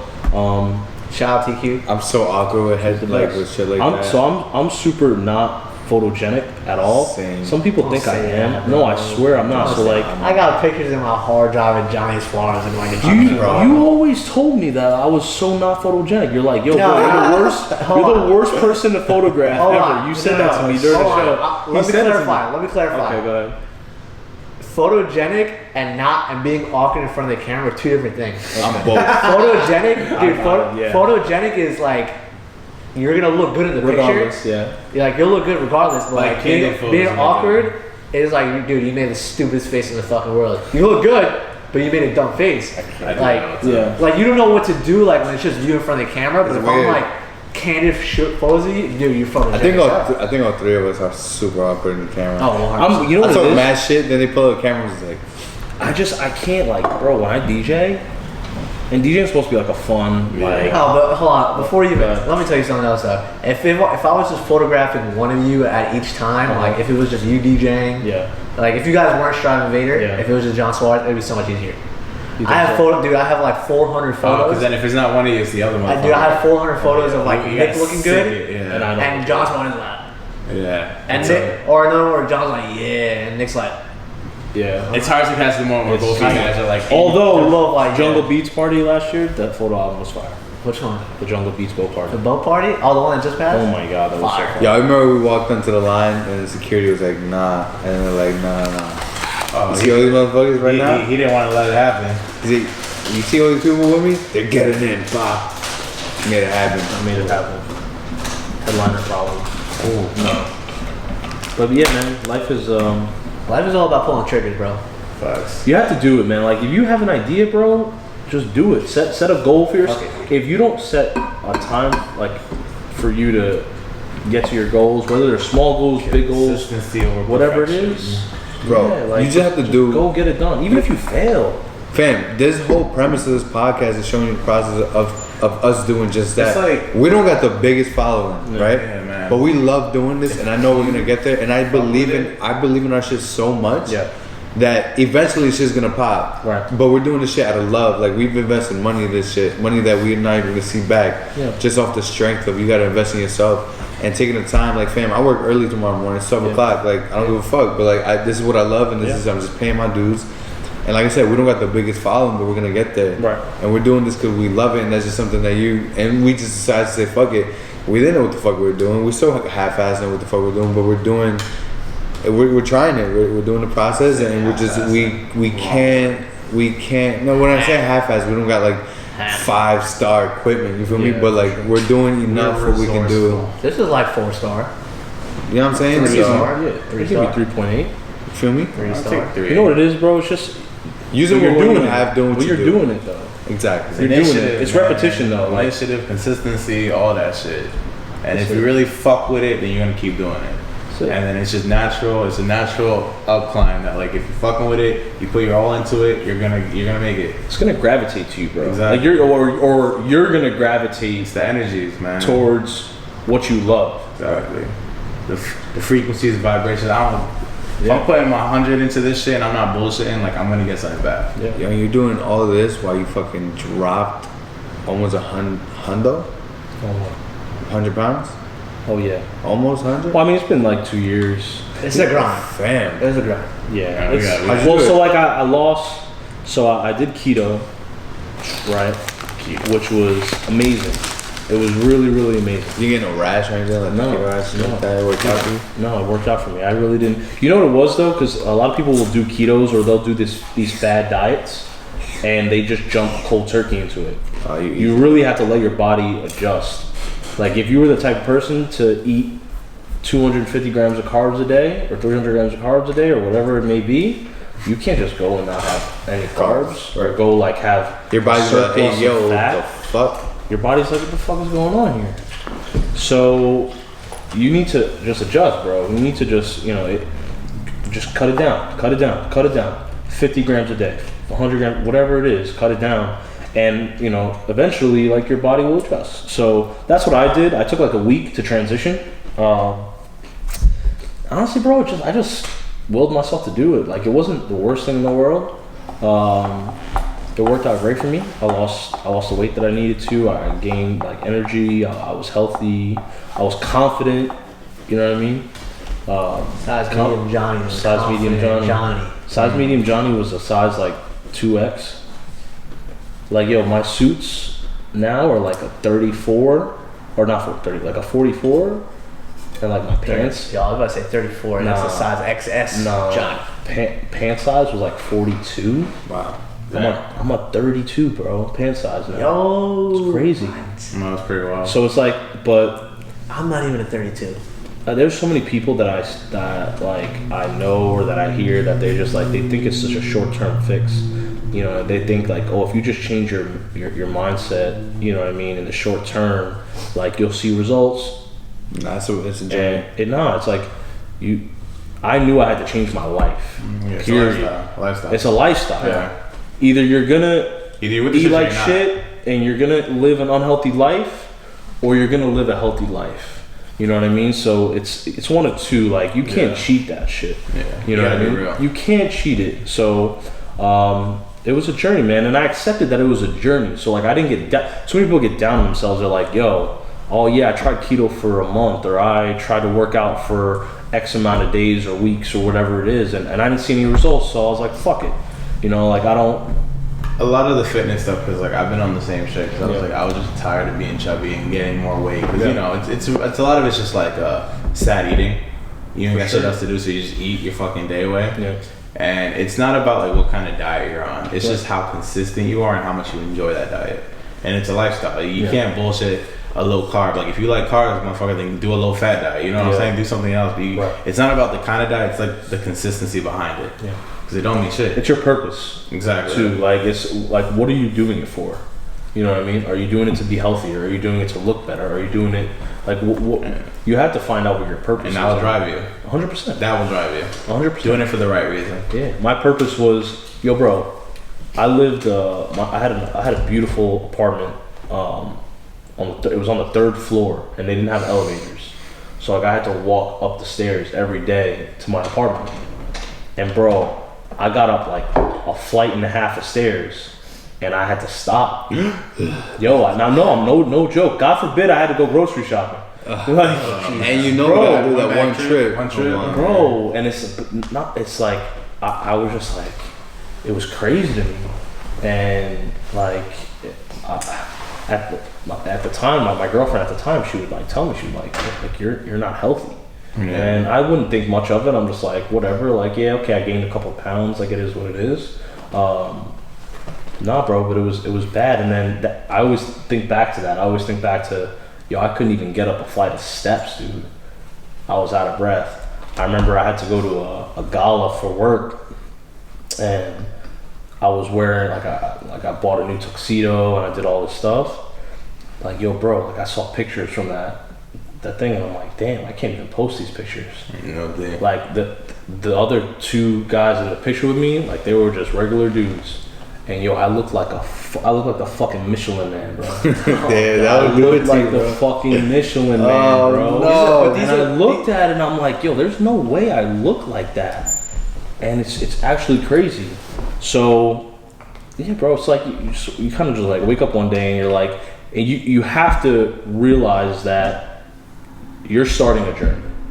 You have to realize, like, you have to accept in your mind that, yo, this isn't gonna happen overnight. This isn't gonna happen in a week. It's not gonna happen in a month. It's not gonna happen in 2-3 months. Yeah. No. Like, this is something you have to commit to day in, day out. If you slip up, fine, but get back on the grind tomorrow. Get back on this shit. Lifestyle versus fad or trend or anything. So that's what I did, man. I committed to a healthier lifestyle, and it worked out for me. And I'm blessed, bro, to have had that strength. God gave me that strength, bro. You know what I'm saying? That's beautiful. God gave me that strength for sure. Well, man, so the DJing, Yeah.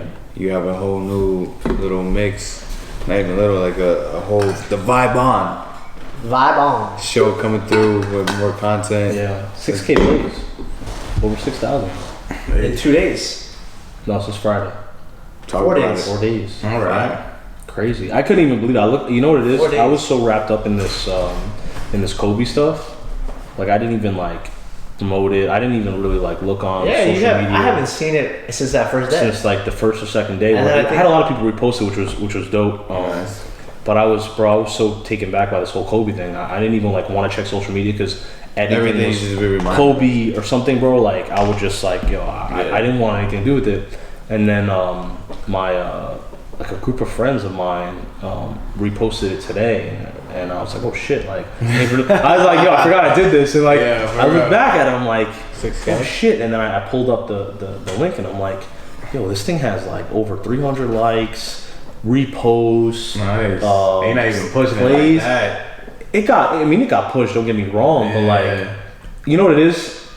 When you repost shit, you never know which one person is reposting Facts. how many followers they have, and yeah, just like especially on platforms like SoundCloud. Oh, dude, I know the fucking gist. Out of nowhere, bro. But it was back in like 2012. Yeah. Me and Nick did like it was a thing called Live Mix Monday, and that's when we did the contest for Atlantic City, that contest.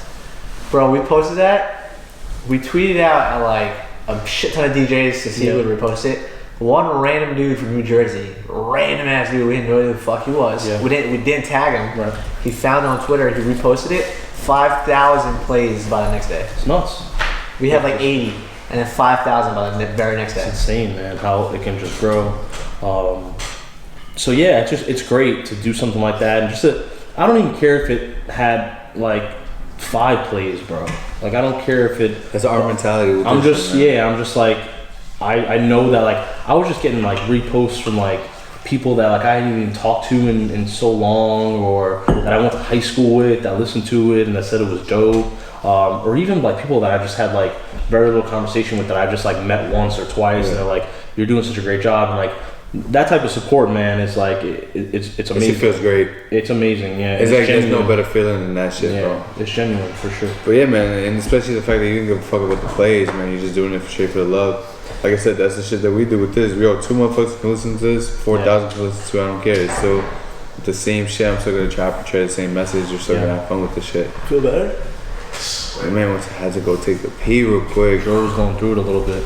Yo, man, my brother, hydrating all day, baby. You know how that go. Man, I thank you. I can't thank you enough for coming on here, sharing your story. Thank you guys for having me. I would not allow this to be the first time for us to do some work together creatively. We have where can they find your mix? It's gonna come out February 2nd? February 1st is gonna launch. It's gonna be out on Spotify, SoundCloud, Apple Podcasts, Google Podcasts. We were on Apple. We'll get there. Yeah. Tell me your socials, man. Social Instagram at Jon Suarez, Twitter at Jon Suarez DJ. You can go right to the SoundCloud page at Jon Suarez DJ as well. We're gonna post all this shit. Yeah. Of course. So, but you just Jon Suarez, you'll find me. Alright, bet. Yeah, man. Leaving people with a tip. Yeah, man. You gotta love people. Tip of the day. Tip of the day. You wanna make it go first? You gonna last. Oh, I'm gonna let. Okay, I'm gonna think about it. Alright, boom. So for all my people working a retail job, do yourself a favor. RTO or request some days off in the summertime, random days. And then this way, when summertime happens, you'll be like, when the fuck did I get a Saturday off? Boom, because you requested it early. Wow, that's genius. Come on. Usually you do it like 4 to 6 months in advance. This way, like, they can't give you no pushback. I guess so. Yeah, no one thinks that far ahead. Yeah, you're right. I mean, they have to approve it, right? Exactly. Because you did it so early, you're like first in line. So you give yourself a cool Friday, Saturday off, it's like, they can't fight you on that. Yeah, facts. Boom. Facts. And going off a little bit what he said, save up some money, and if you have the opportunity, please go get out of New York, where the fuck you're at. Go see some other shit. Even if it's just a quick 4-day trip somewhere in the next state over, or whatever the fuck, upstate, downstate, whatever the fuck you live, you want to experience. It's important to see different parts of the world and other parts from where you are, getting yourself out of that, one city you're in. It's good for the mind. Go recharge the crystals and wipe your butt. That's all I got. It's important to wipe. Wiping, There was always this rule online. It was like after 3. Like this guy was like, after 3 wipes, do y'all finish or do you keep going? no, it wasn't wipes. It wasn't wipes. It was wiggles. No, for the backside. Oh, because I remember seeing the one where it's like, after 3 wiggles, is it considered jerking off? I would break that. I break it all the time. I don't think so. You gotta make sure you got all that shit. What's your tip of the day, then? All right, my tip of the day has to relate to this podcast. It's if you've been wanting to do something, it's been sitting in your head for like 6 months. I've recently gone through this and I just pulled my trigger too. Just fucking pull that trigger, man. If you gotta spend like $200 in order to do something that you need that you wanted to do for like 6 months, a year, and you just wake up and you're just like, shit, I want to do this, and you just sits there, just fucking pull that trigger, man. You're gonna be happy you did it. Now you a streamer? Yeah, bro. I honestly got all my as far top grade equipment I can get without being like a full-time streamer. All right. So congratulations, brother. I respect that. Damn, I pulled a big trigger for that one. Damn. I got a lot of pressure wrapping this up, huh? Yeah, you got a little red. It could be a joke, bro. Yeah, you don't gotta be serious. Nah. It could be like, We just always make sure have you put fun. a condom on. We just before always have sex. funny ones, so I came with a serious one today. I'm gonna kind of be serious a little bit here. Alright. I want you to, I mean, this is pretty generic, bro, but I want people to believe in themselves. You know what I'm saying? I want you to think about something that you may not be confident in, you know what I mean, for whatever reason. And I want you to understand that, like, you could do anything in this world, bro, or all my sisters out there. Like, anybody, when you put your mind to something, man, all my sisters out there, you know what I mean? I don't want to be gender specific. So it's gender specific. Yeah, so like, you know what it is, man. You can do whatever you want to do, man. You really can. You have to make time for it. What makes you happy is you're gonna gravitate to it eventually. So whether it's not today or tomorrow or a week from now, 6 months from now, eventually you're gonna gravitate to it. So just have some belief in yourself and know that you can do whatever you want to do. I know that was super generic, but Nah, man, it's that's true. We man. appreciate all those People stuff. gotta It's hear true, it sometimes. man. Yeah, You gotta get reminded of it. If it changed one person's mindset or gave one person confidence, do it, man. I'm an example of it. You know what I mean? Everybody else at this table in some which way is an example of it. Just go do your thing, man. Don't worry about anybody else. Just go do your thing. Man, I have a funny one too. And wash your feet in the shower. Any fun word? Nah, I'll leave it off for next time. Alright, man. Yo, thank you once again for checking us out. We love y'all. SimplyToMellow.com. Peep our shit. Go follow us on IG and all that. You heard. Go buy some more hoodies. That shit is sold out. We We're got cutting three out more. some more. Bye. Have a sandwich. That with one mom. exclusive. Hey. Love y'all. Exclusive Peace. live on February 1st.